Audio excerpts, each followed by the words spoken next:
Okay, Fathom Nickel put out results from Gochager Lake this week. Some really sturdy results. You can see 7.4 meters at about 1.7 or 8 combined percentage combined nickel copper with a bit of cobalt as well. They continue to hit. Every time they drill an EM anomaly, an off-hole EM anomaly, they hit mineralization. Okay, so it's really encouraging to see them drill these holes and continue to hit nice high-grade mineralization. Look at the hole below there, 3.96 meters, almost 4 meters at 2.28% nickel, 0.5% copper, and again, pretty elevated cobalt, okay, 0.18%. These are very high-grade zones, hits.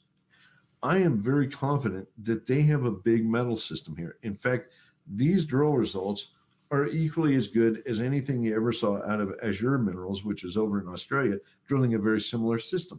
And it just blows my mind that here in Canada, where Canadians used to just be all about nickel, it seems like there's crickets. Nobody cares. Well, part of it's the nickel price. Okay, I can understand. But nickel price has actually come way back up here recently. It's like $10 a pound again. Okay, but results like this fall on deaf ears. And I think it's a crying shame because these guys have actually made a great deal of progress. Go to the next slide. In defining the system. Okay, now they can see from the drilling they've done over the past couple of years that the thing trends northeast. There's a corridor basically of prospective stratigraphy is what they call it. It's really prospective host rock type. It's an intrusion or intrusions of gabbro, which is a mafic ultramafic rock type that generates these magmatic nickel deposits. Okay, so they've identified this corridor, and yeah, they focus all their drilling in this narrow segment of that. But the system is wide open along strike, both to the southwest and to the northeast. I think there's a lot more here, and given the grades that we're seeing, in these drill holes, I think the company needs to keep at it, keep drilling. They have even more off-hole EM anomalies that could generate even more results. Go to the next slide. Here you can see a long section with all the drill holes that they've hit so far, and they've defined a pretty robust blob of mineralization. There's a little cross fault about halfway down that's kind of just gently displaced things, but other than that, this thing is open to the northeast, to the southwest, at depth. I think they have a really big system here, and in places it's very high grade. Okay, this is a project that needs more love, needs more money, definitely, and more drilling. Go to the next slide.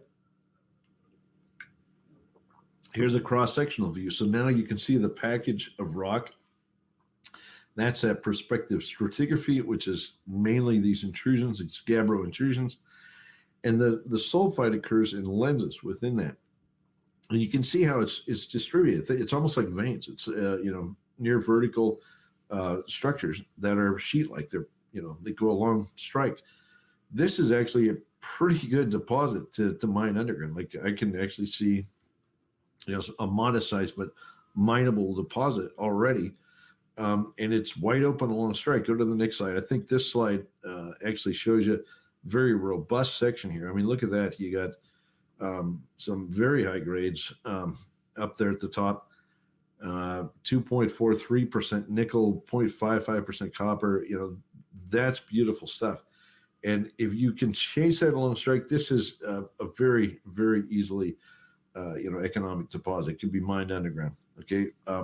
Do they have it? Yes, I think they do. I think they need to be a little bit bolder in testing along strike. Okay. Because if they step out a few hundred meters this way and that way, and they start to see this stuff hang together over a longer strike, or they see a fatter zone or whatever, this thing could take off very, very quickly. Okay, so I love this project. I love the results they've gotten to date, and I think they need to continue. Let's go to the next.